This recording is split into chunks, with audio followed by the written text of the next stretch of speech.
Bismillah. Assalamualaikum warahmatullahi wabarakatuh.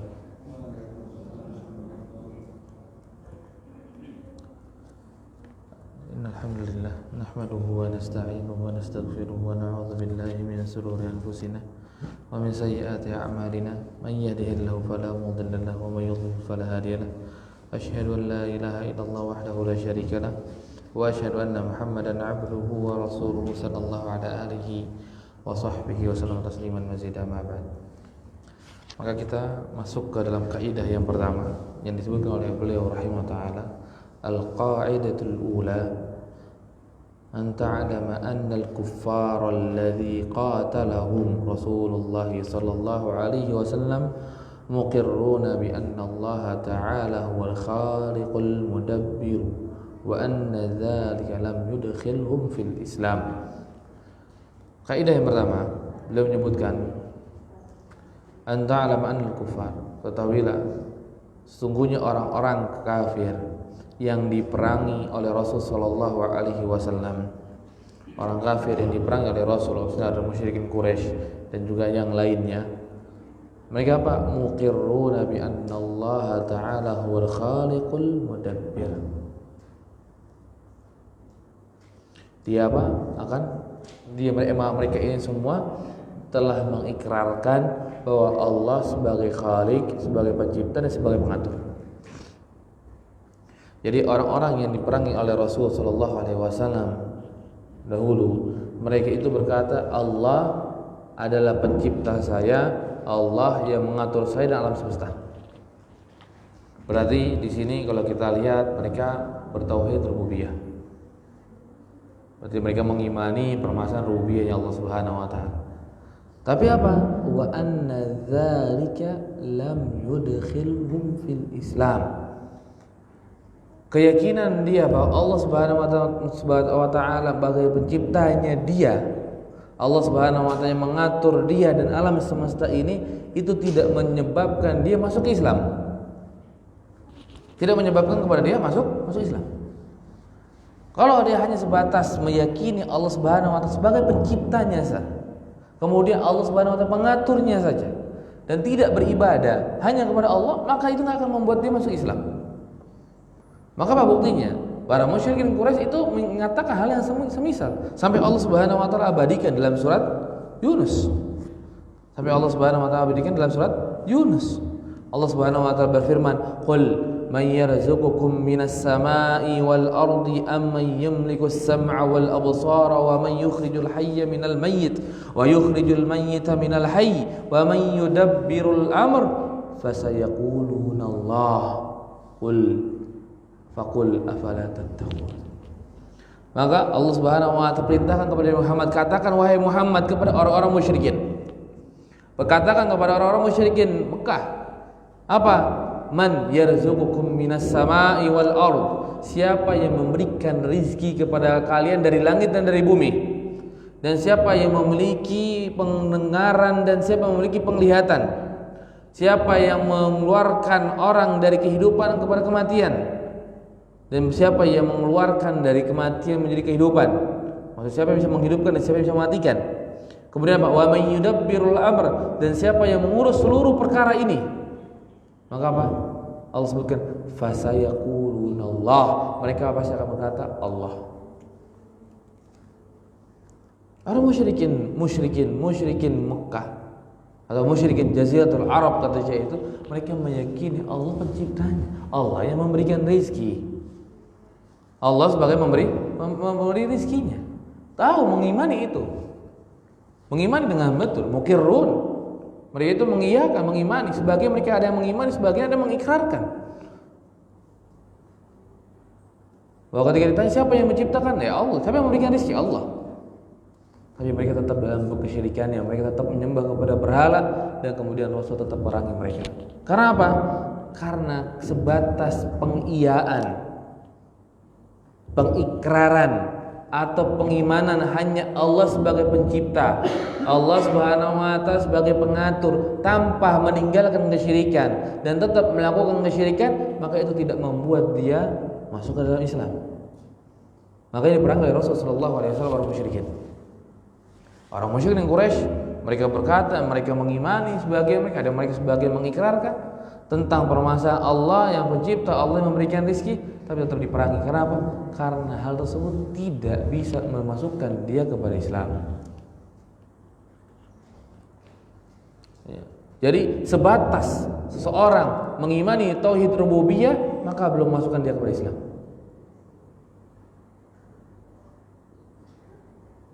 Enggak masuk di dalam Islam. Sampai dia meninggalkan ibadah kepada berhalanya, sampai dia meninggalkan kesyirikan yang telah dilakukannya dia, maka dia baru masuk Islam. Maka ketika ada seorang musyrikin Quraisy datang kepada Rasulullah SAW ingin masuk Islam, maka Rasul bertanya, kam alihatuk, ada berapa Tuhan? Maka jawabannya sab'ah, 7, dan wahidun fis sama wa sittatu fil ard. 1 yang di langit, maksudnya Allah, dan 6 yang ada di bumi. Maka apa kata Allah Subhanahu wa taala? Buang yang 6 tersebut dan engkau teruslah beribadah kepada yang di langit. Buang 6 tersebut dan terus engkau beribadah kepada yang langit, maksudnya Allah Subhanahu wa taala. Baru ketika dia mengimani, baru dibuang 6 berhala tersebut, baru dia meninggalkan kesyirikan, baru dia masuk Islam. Sebelum dia meninggalkan Tuhan-Tuhan yang lainnya, maka belum dikatakan Islam. Maka tak ada gunanya ketika hanya mengimani tauhid rububiyah. Maka salah betul ketika ada orang yang mengartikan la ilaha illallah, maksudnya la khaliqa illallah. Karena sebagian manusia ada yang mengartikan la ilaha illallah, tidak ada sembah kecuali Allah Subhanahu wa taala, dengan mereka orang-orang musyrikin. Siapa yang menciptakan langit dan siapa yang menciptakan bumi, maka mereka akan benar-benar berkata la yaqulanna. Di sini menggunakan 2 taukid, lam pertama, kemudian yang kedua nun. La yaqulanna Allah, mereka akan benar-benar berkata Allah. Di sini tegaskan oleh Allah. Ketika ditanya siapa yang menciptakan langit dan bumi, mereka akan benar-benar berkata Allah. Tidak perlu lagu, memang mereka akan berkata Allah. Tapi apakah mereka akan masuk ke dalam Islam? Jawabannya tidak. Karena mereka tidak meninggalkan kesyirikan mereka. Kemudian lanjutan ayatnya, Qul man rabbus samawati sab'i wa rabbul arsyil azim. Dalam surah Al-Mu'minun, Allah Subhanahu wa taala berkata, katakan wahai Muhammad kepada mereka, siapa Rabbnya langit yang 7 dan juga siapa Rabbul arsyil azim, Rabbnya yang memiliki arsy yang agung. Maka apa? Mereka akan berkata sayaquluna lillah. Itu semuanya milik Allah Subhanahu wa taala. Tapi mereka apa? Tidak membuat mereka masuk ke dalam Islam. Tidak membuat mereka masuk ke dalam Islam. Tidak akan membuat mereka masuk ke dalam Islam.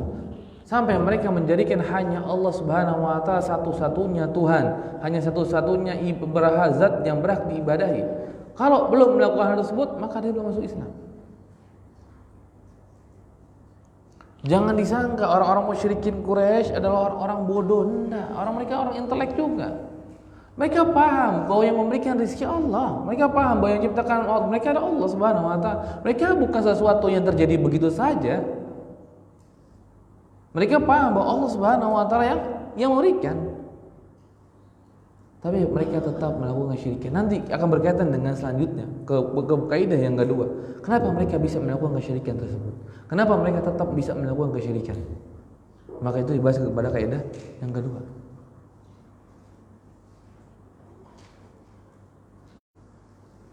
Mereka tetap melakukan kesyirikan, maka tidak menjadikan mereka darahnya jadi aman. Maka mereka tetap diperangi oleh Rasul. Mereka tetap diperangi oleh Rasul sallallahu alaihi wasallam. Jadi ada seorang yang beriman kepada rububiyahnya Allah saja tidak akan menyebabkan dia masuk ke dalam Islam, apalagi ke tauhid.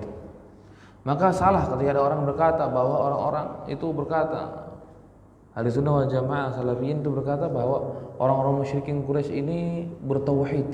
Enggak, kita tidak berkata demikian. Cuma kita katakan mereka mengimani, mereka mengiyakan, mereka mengikrarkan bahwa Allah Subhanahu wa taala Tuhan mereka, pemberi rezeki mereka. Iya, tapi tidak menyebabkan mereka masuk Islam.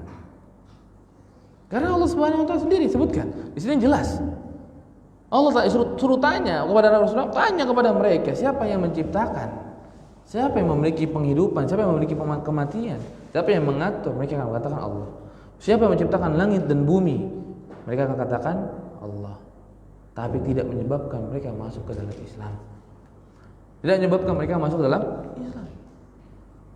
Mau mulutnya sampai berbusa, Allah memberi rizki saya, Allah pencipta saya, nggak akan berdampak apapun bagi dirinya ketika dia tidak meninggalkan ibadah kepada Allah Subhanahu wa taala. Karena belum masuk Islam. Belum masuk Islam.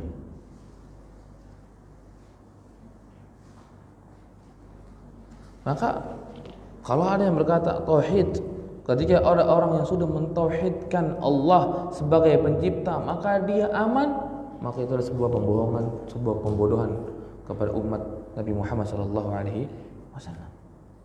Karena ada sebagian orang yang berkata demikian, cukup dengan berkata Allah penciptanya, maka sudah cukup bagi diri. Ini sebuah pembodohan. Makanya keluarlah makna la ilaha illallah, la khaliqa illallah. Tidak ada pencipta kecuali Allah. Maka ini sebuah pembohongan. Sebuah pembohongan. Kalau tujuannya demikian, Rasul nggak butuh turun. Rasul nggak butuh turun ke bumi. Rasul Allah Subhanahu nggak perlu utus Rasul Sallallahu Alaihi Wasallam. Allah nggak perlu butuh turunkan Al-Quranul Karim karena mereka manusia secara fitrah mengiyakan Allah Tuhannya.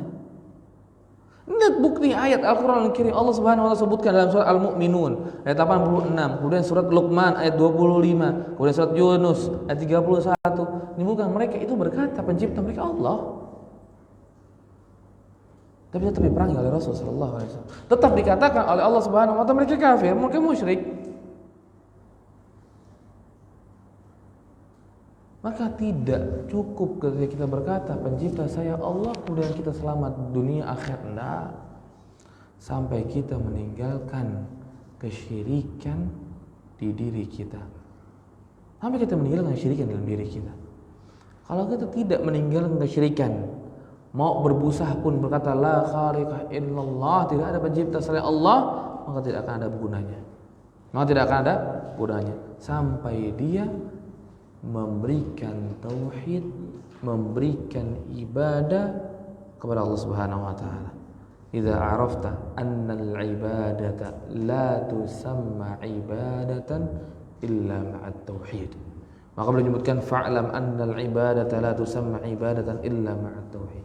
Kita sudah pelajari bahwa tidak akan disebutkan sebuah ibadah kecuali ibadah tersebut bersamaan dengan tauhid. Ketika dia tidak bertauhid kepada Allah Subhanahu wa taala permasalahan uluhiyah, memberikan ibadah kepada Allah Subhanahu wa taala saja, maka dia tidak akan mendapatkan sedikit pun ganjaran dari amal yang telah dia lakukan. Walaupun dia berkata Allah penciptanya. Kalau dia melakukan kesyirikan tidak akan mendapatkan sedikit pun. Melanggar norma tauhid, maka dia tidak akan mendapatkan kesyirikan, mendapatkan pahala sedikit pun. Makanya di sini beliau ingin menegaskan, jangan sampai kita tertipu. Karena sekarang sudah mulai banyak orang-orang yang berkata demikian. Kita sudah mulai ada orang banyak kitab-kitab. Ana sendiri pernah baca kitab yang disebutkan mana la ilaha illallah, la khaliqa illallah. Dan juga Ana sering dengar. Dan mungkin kita pun sering dengar ada orang-orang yang berzikir dengan la khaliqa illallah. Maka itu sebuah kesalahan. Kalau kita hanya meyakini tidak ada Tuhan, tidak meyakini pencipta hanya Allah Subhanahu wa taala, itu sudah cukup, maka niscaya orang musyrikin Quraisy tidak perlu diperangi oleh Rasul. Haram bagi Rasul untuk membunuh seorang muslim. Maka sampai disebutkan zawalud dunya ahwanu indallahi min zawali nafsil mu'min. Hilangnya seorang muslim, hilangnya dunia lebih rendah, lebih remeh bagi Allah daripada hilangnya satu nyawa muslim. Kalau seandainya dengan perkataan Allah pencipta saya sudah masuk ke dalam Islam, maka niscaya Rasul itu telah melakukan sebuah perbuatan dosa yang besar, membunuh mereka, memerangi mereka. Karena Rasul sendiri yang ngomong hilangnya jiwa seorang muslim itu lebih berat atau lebih berat daripada hilangnya dunia. Hilang dunia itu tidak ada apa-apa bagi Allah daripada hilangnya satu nyawa seorang muslim, daripada hilangnya satu nyawa seorang. Makanya Rasul ketika mendakwakan rezeki kepadanya. Demikian. Tahu. Kenapa? Permasalahan uluhiyah yang menjadikan barometer dia. Menjadikan dia barometer dia masuk Islam atau tidak. Beribadah hanya kepada Allah Subhanahu wa taala tidak. La ilaha illallah, mana la ma'budu bihaqqin illallah. Tidak ada sesembahan yang berhak disembah kecuali Allah. Selama orang tersebut tidak melakukan tersebut, walaupun dia berkata Allah sebagai penciptanya, maka dia belum dikatakan muslim. Sebagaimana dengan orang-orang Nasrani misalkan atau orang Yahudi, mereka berkata bahwa penciptanya dia Tuhan Allah, Tuhan Allah, maka kita katakan pun dia hendak dikatakan muslim sampai dia meninggalkan kekufuran dia, kesyirikan dia. Kan gitu. Kenapa kok kepada mereka bisa tapi kepada orang yang melakukan kesyirikan tidak bisa? Ya, mereka kan mengimani bahwa pencipta mereka siapa? Allah. Tapi apa? Tidak menyebabkan mereka masuk ke dalam Islam. Karena apa? Butuh meninggalkan kesyirikan yang telah dilakukannya, baru dikatakan muslim. Maka di sini beliau dengan tegas an ta'lama annal kuffara alladzina qatalahum Rasulullah sallallahu alaihi wasallam muqirruna bi anna Allah ta'ala huwal khaliqul mudabbir wa anna dzalika lam yudkhilhum fil Islam. Pengikraran mereka kepada Allah sebagai pencipta, sebagai pengatur, itu tidak akan bisa memasukkan dia kepada Islam sampai dia beribadah hanya kepada Allah, sampai dia beribadah hanya kepada Allah Subhanahu wa taala. Karena tujuan para anbiya diutus, walaqad ba'atsna fi kulli ummatin rasula an na'budullah wajtanibut taghut, untuk menyembah kepada Allah Subhanahu wa taala saja, untuk menyembah hanya kepada Allah Subhanahu wa taala saja. Kalau seandainya tugasnya hanya untuk menyampaikan Allah Tuhannya, itu aja tugasnya, tidak perlu Allah Subhanahu wa taala sebutkan sini an ya'budullah. Maka tugas para anbiya untuk mengembalikan mereka hanya menyembah kepada Allah Subhanahu wa taala saja. Maka ini yang harus kita patrikan dari kepada anak kita dari kecil, dari dini, bahwa hanya Allah yang engkau berhak sembah, hanya kepada Allah engkau harus mencintai, kalau kepada Allah Subhanahu wa taala engkau harus taat. Kalaulah seandainya abi ini melanggar sebuah aturan Allah dan engkau tahu bahwa itu melanggar, maka jangan ikuti abi, maka ikutilah Allah Subhanahu wa taala. Kabarkan demikian kepada anak kita. Karena barometer bagimu adalah Allah nak. Ketika Allah perintahkan lakukan, ketika Allah larang jauhkan. Ketika Allah Subhanahu wa taala berikan kepadamu kabar gembira, maka carilah kabar gembira tersebut. Ajarkan kepada anak kita supaya mereka paham dan tahu. Karena badai di zaman kita sekarang begitu dahsyat. Pencucian otak ataupun banyak orang-orang yang akan menggunakan logika mereka untuk bisa membatalkan tauhid mereka. Maka perlu kita ajarkan sejak dini tentang hal ini. Hal yang sangat penting. Hal yang sangat penting yaitu tauhid kepada Allah Subhanahu wa taala. Kemudian insyaallah di pertemuan yang selanjutnya kita akan bahas tentang kaidah yang kedua. Kaidah yang kedua di dalam kitab Qawaidul Arba' yang kita sebut tadi, ada alasan kenapa mereka tetap menyembah kepada selain Allah Subhanahu wa taala. Mungkin ini yang bisa disampaikan. Syukran barakallahu fikum wa hayyakumullahu jami'an. Mungkin sebelum ditutup ada pertanyaan yang ingin ditanyakan.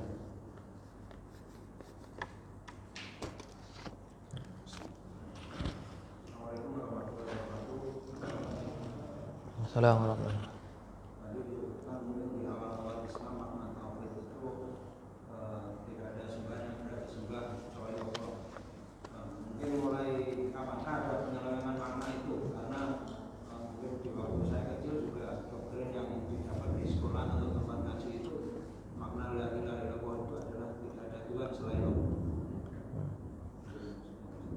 Ya.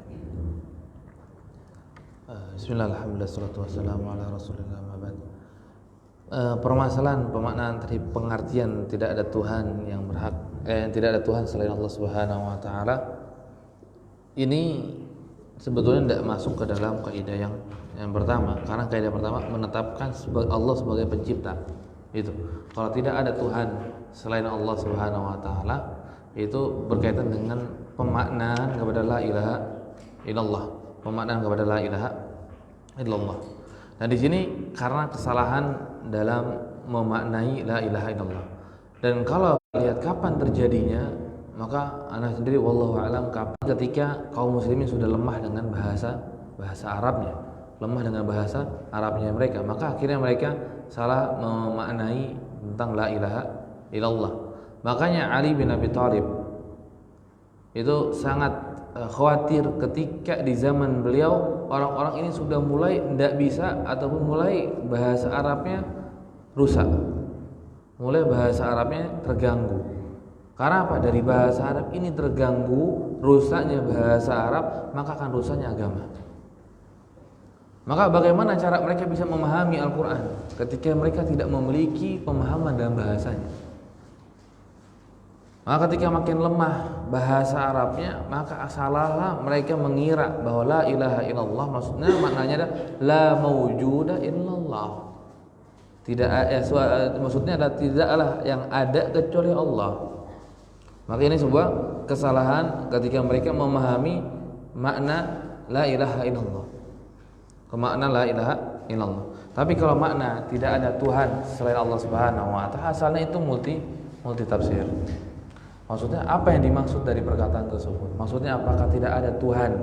Maksudnya tidak ada Tuhan yang berhak disembah selain Allah, atau maksudnya tidak ada Tuhan kecuali Allah? Maksudnya tidak ada sebuah Tuhan kecuali itu adalah Allah Subhanahu wa taala. Makanya lebih baiknya kita mengartikannya sebagaimana makna yang dipahami oleh Rasul sallallahu alaihi wasallam dengan para sahabat, dan makna yang dipahami oleh Abu Jahal sendiri tadi. Ketika Rasulullah SAW tetap mendakwakan tauhid, berkata, "Atajalu alihatan ilahan wahida?" Abu Jahal aja paham makna la ilaha illallah. Masa kita tidak mau memiliki pemahaman yang dipahami oleh para sahabat Nabi SAW berkaitan dengan la ilaha illallah? Dan itu atajalu alihatan ilahan wahida masuk dalam Al-Quran. Perkataannya Abu Jahal saking besarnya masuk ke dalam Al-Quran Al-Karim. Allah Subhanahu wa taala masukkan. Maka itu sebagian ayat. Coba kita lihat. Anak lupa surat apa?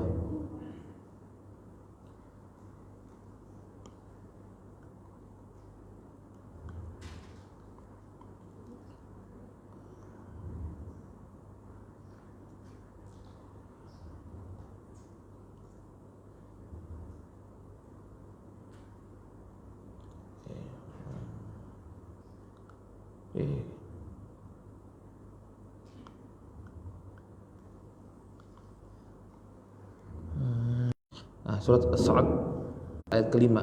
Ataj'alu alihata ilahan wahida inna hadza la syai'un ujab. Sampai dimasukkan oleh Allah Subhanahu wa taala kepada surat As-Sa'd. Surat As-Sa'd ayat kelima. Maka makna la ilaha illallah adalah makna la ma'budu bihaqqin illallah. Kalau ditanya sejarahnya kapan, maka kemungkinan besar ya ketika bahasa Arab ini makin lemah. Tapi kapan, tahun berapa, wallahu a'lam.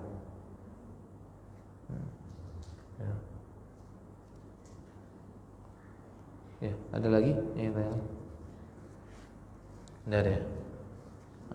Ayo. Tadi disebutkan jika kesyirikan itu masuk ke dalam peribadatan menjadi rusak ibadah tersebut. Bagaimana dengan ibadah mungkin pendahulu kami yang mungkin dari orang tua atau kakek nenek itu kan belum ada dakwah tauhid atau dakwah sunnah di lingkungan mereka. Mungkin sampai sekarang pun di daerah-daerah itu belum masuk dakwah sunnah atau tauhid. Sedangkan orang yang di situ yang dituakan atau yang disebut tokoh agama di situ masih mengajak ke arah syirik atau bid'ah. Bagaimana dengan ibadah-ibadah mereka? Apakah diterima atau tidak? Ya, insyaallah ini sebuah pertanyaan yang sangat berat ya. Bagaimana dengan ibadah-ibadah orang yang tidak tahu berkaitan dengan masalah sunnah atau dengan permasalahan tauhid, yang akhirnya mereka melakukan sebuah kesyirikan yang mereka tidak ketahui. Insyaallah. Makasih.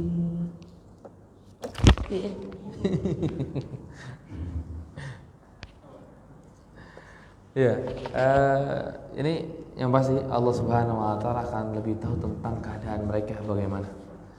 Mereka ketika mengikuti hal tersebut, apakah sebatas hanya pengikutan atau bagaimana mereka, Allah Subhanahu Wa Taala yang lebih tahu. Apakah mereka itu mencari kebenaran, orang-orang ini akan mencari kebenaran, maka juga Allah Subhanahu Wa Taala yang lebih tahu berkaitan dengan mereka. Kita berharap ketika mereka tidak melakukan kesyirikan besar, kita berharap mereka diampuni oleh Allah Subhanahu Wa Taala. Maka kita doakan sebagai anak, sebagai anak. Kalau kita tahu, insya Allah tidak mudah-mudahan untuk melakukan kesyirikan besar. Kita berharap kepada Allah Subhanahu Wa Taala ya mereka dalam keadaan yang selamat di hari akhir. Tapi bagaimananya mereka, Allah Subhanahu Wa Taala yang lebih tahu.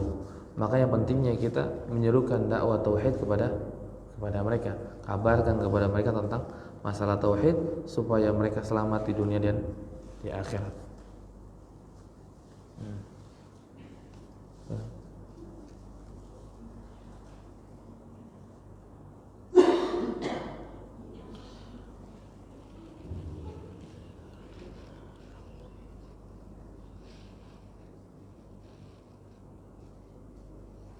Ya, di sini perbuatan syirik yang dahulu yang pernah dilakukan karena ketidaktahuan, apakah juga akan menghapus amal? Maka amalan kesyirikan yang tidak kita ketahui sebelumnya, karena mungkin kita belum belajar, kemudian bagaimana keadaannya mereka, ya maka asalnya keadaan amalan tersebut ya dihapus oleh Allah Subhanahu wa Ta'ala. Tapi memungkinkan bagi Allah ketika kita bertaubat hadirkan. Allah Subhanahu wa Ta'ala hadirkan lagi pahala tersebut. Atau seminimalnya ketika kita bertaubat Allah selamatkan kita dari dosa kesyirikan. Itu jauh lebih selamat bagi kita. Sudah dihapus catatan keburukan. Tapi juga insya Allah ibadah yang dia lakukan ketika ada kesyirikan tersebut juga kalau kadar kesyirikannya kecil yang tidak juga merusak seluruh amal ibadahnya, maka dia kemungkinan masih bisa mendapatkan pahalanya. Karena Rasulullah SAW berkata kepada Amr bin As, ketika Amr bin As mensyaratkan saya mau masuk Islam dengan syarat kalau seandainya Allah Subhanahu wa Ta'ala mengampuni dosa-dosa saya sebelumnya, maka kata Rasulullah SAW, ya Amr, alam ta'lam annal Islam yajubbu ma qablah. Wahai Amr bin As, apakah engkau enggak tahu bahwa Islam itu akan menghancurkan amal-amalan yang sebelumnya, dan juga akan juga mengambil amal-amal yang sebelumnya yang telah dilakukan ketika ikhlas. Maka amalan tersebut kebagi dua nanti. Ada amalan yang ada rentetan ibadah, maksudnya 1, 2, 3. Maka yang 1 ini syirik, yang 2 enggak, yang 3 tidak. Maka yang 2, 3 insya Allah akan tetap dapat. Yang 2 dan 3 akan dapat. Tapi kalau amalan 1 kesatuan, seperti sholat, kita walaupun 4 rakaat tapi 1, maka amalan tersebut ketika telah melakukan kesyirikan, maka amalan itu dihapus oleh Allah Subhanahu wa Ta'ala. Dan berharap kepada Allah Subhanahu wa Ta'ala ketika kita bertobat, mudah-mudahan Allah pun menghitung sebagian amalan yang telah kita lakukan terdapat keriaan misalkan gitu, maka Allah Subhanahu wa Ta'ala masih menganggap sebuah pahala. Tapi asalnya dihapus oleh Allah Subhanahu wa Ta'ala. Kemudian apakah kita menasihati orang yang lain yang dalam kesyirikan atau meminta kepada Allah Subhanahu wa Ta'ala, namun orang tersebut mengabaikan apa yang harus kita lakukan setelahnya? Maka yang kita lakukan ya dakwah saja. Tidak diterima, tidak, bukan urusan kita. Kita hanya menyampaikan kepadanya. Kepadanya. Ketika dia tidak dengar, mereka mengabaikan, ya udah, apa besok kalau lakukan lagi ya kita ingatkan lagi. Jangan bosan kita dari menasihati permasalahan kesyirikan. Kita nasihatin lagi. Ketika jatuh lagi, ya nasihatin lagi. Ketika kita selalu nasihati dia, taunya dia itu jadi marah, murka, ya udah berarti tidak perlu dekat-dekat dengan orang ini. Kewajiban kita mendakwahi dia sudah selesai. Makanya Rasulullah nggak setiap hari kan dakwahi Abu Jahal, nggak setiap hari dakwahi Abu Jahal. Karena sudah cukup dengan dakwah Rasulullah SAW kepada Abu Jahal beberapa kali sudah cukup. Maka setiap hari tidak dakwah Abu Jahal. Setiap hari tidak dakwah kepada Abu Jahal. Ketika Abu Jahal menolak dengan penolakan yang sangat keras, maka Rasulullah abaikan dia. Sudah diingatkan, sudah dikabarkan, tapi dia tetap begitu, ya maka diabaikan oleh Rasulullah SAW. Ketika dia malah bahkan membuat makar untuk kerusakan kaum muslimin, Maka terus kita cuma sampaikan kepadanya. Ketika diabaikan, sampaikan lagi. Kalau diabaikan, sampaikan lagi. Kalau dia jadinya marah, jadi membuat A, B, dan C membuat makar, ya maka udah kita jauhi saja, nggak perlu kita dekati.